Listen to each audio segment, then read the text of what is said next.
निसर्ग अंगणापासून डोंगरापर्यंतच्या या मालिकेत तुमचं स्वागत आहे. आपल्या आसपास अनेक झाडं असतात, पण त्यातली काही झाडं ही आठवणी तयार करणारी असतात. त्यातलंच एक म्हणजे मेहंदी किंवा मेहंदी. हे नाव अगदी प्रत्येकाच्या माहितीचं आहे. प्राचीन काळापासून मेहंदीचा वापर विविध सणासुदीला आणि धार्मिक कार्यक्रमांमध्ये हातापायावर कलाकुसर करण्यासाठी केला जातो. मेहंदीची रात्र हा एक प्रचलित कार्यक्रम, जिथे वधूच्या लग्नाचा दिवस साजरा करण्यासाठी तिचे हात आणि पाय सुंदर मेहंदीच्या नक्षीने सजवले जातात. पण मागच्या पिढीतल्या अनेक जणांसाठी त्यामागची एक गोष्ट आता केवळ आठवण राहिली आहे. आत्ताच्या काही तरुणांना माहिती नसते.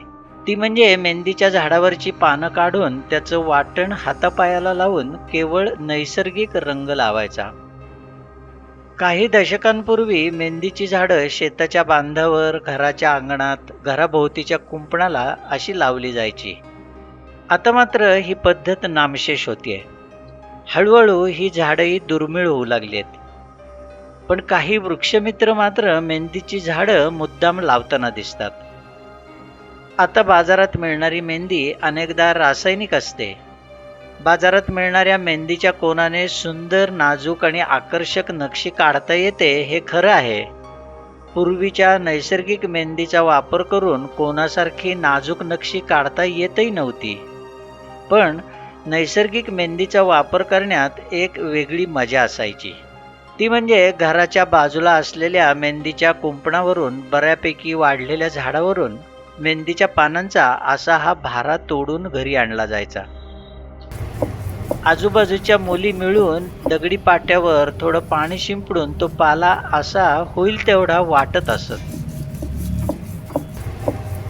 त्याचं घट्टसर वाटण झालं की मग त्यात एखादी वयस्कर लिंबू पिळायला सांगायची, तर कुणी त्यात काथ टाकायचे.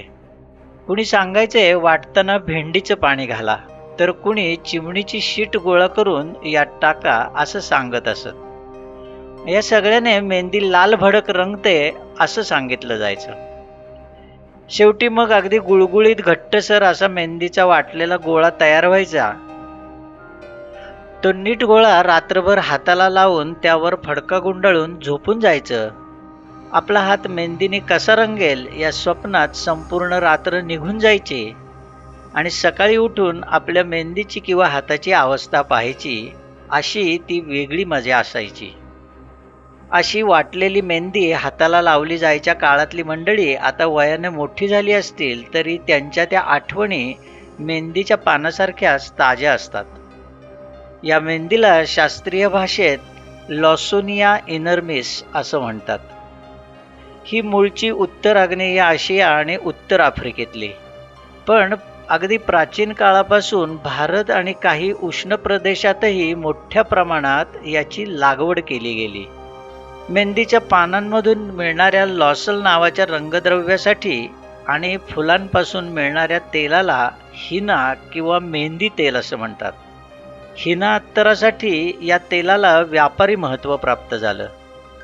हे तेल अत्तर आणि सौंदर्य प्रसाधनांमध्येही वापरलं जातं. मेहंदीचं झुडूप 5-6 फूट उंच वाढतं. अनेक फांद्यांचं असतं. लहान फांद्यांच्या टोकांचं रूपांतर काट्यांमध्ये झालेलं असतं. लहान साधी पानं खोडावर समोरासमोर वाढतात. ती बरेचदा लंबगोल आणि भाल्यासारखी असतात. याची फुलं पांढरट किंवा गुलाबी रंगाची असतात आणि ती गुच्छाच्या स्वरूपात फुलतात.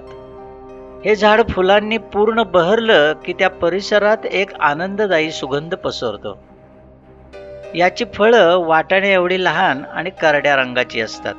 फळ वाळून फुटलं की त्याचे असमान 4 भाग होतात. त्यातून आलेल्या असंख्य बिया तपकिरी काळसर असतात. याच्या पानांमध्ये असलेल्या लॉसोन किंवा हेन्नोटॅनिक आम्लामुळे त्वचेला किंवा केसांना रंग येतो. मानवी त्वचा, नख आणि केसांमध्ये केराटिन नावाचं प्रथिन असतं. पानातल्या सेल्युलोजमधून रंगद्रव्य विरघळून पसरण्यासाठी काही तासांचा अवधी लागतो. म्हणूनच त्वचा चांगली रंगण्यासाठी मेहंदीचा लेप 6 ते 12 तास त्वचेच्या संपर्कात राहावा लागतो. एखाद्या अंमलाबरोबर मेहंदीचा रंग आणखी गडद होतो, म्हणूनच पूर्वी मेहंदीचं वाटण करताना त्यात लिंबाचा रस, चहा यांचा वापर केला जायचा. पूर्वी कमावलेलं चामडं, लोकर, रेशीम असंही रंगवण्यासाठी याचा वापर करत असत. या मेहंदीचं लाकूड जाडीला लहान असलं तरी अत्यंत कठीण असतं, म्हणून त्याचा वापर पूर्वी हत्यारांचे दांडे करण्यासाठी वापरत असत. भारतात महाराष्ट्र, गुजरात, राजस्थान या भागात अजूनही मेहंदीची झाडं दिसतात. ती कोणत्याही प्रकारच्या जमिनीत वाढू शकतात. कोरड्या, उष्ण किंवा थंड हवामानातही ती तग धरू शकतात. याची मुळं बऱ्यापैकी खोलवर जात असल्यामुळे पूर्ण वाढलेल्या झाडाला पाणीही फारसं घालावं लागत नाही. हे झाड वाळवंटी प्रदेशातलं असलं तरी ते समुद्रकाठी छान वाढतं. मेहंदीची झाडं काटेरी आणि पानं कडू असल्यामुळे गुरं या झाडांची पानं खात नाहीत, म्हणूनच त्यामुळे ते पूर्वी कुंपणासाठी लावलं जायचं. इसवी सन पूर्व काळातल्या इजिप्तमधील एका ममीच्या हाताची बोटं मेहंदीने रंगवलेली सापडली. भारतीय प्राचीन ग्रंथात या मेहंदीचा उल्लेख सापडतो. इस्लाम, ख्रिश्चन, यहुदी, बौद्ध, हिंदू आणि शीख धर्मांसह अनेक धर्मांमध्ये मेहंदी हे आनंदाचं प्रतीक मानलं गेलंय. उत्तर भारतात मोठ्या प्रमाणात या मेहंदीचं व्यापारी उत्पादन होतं.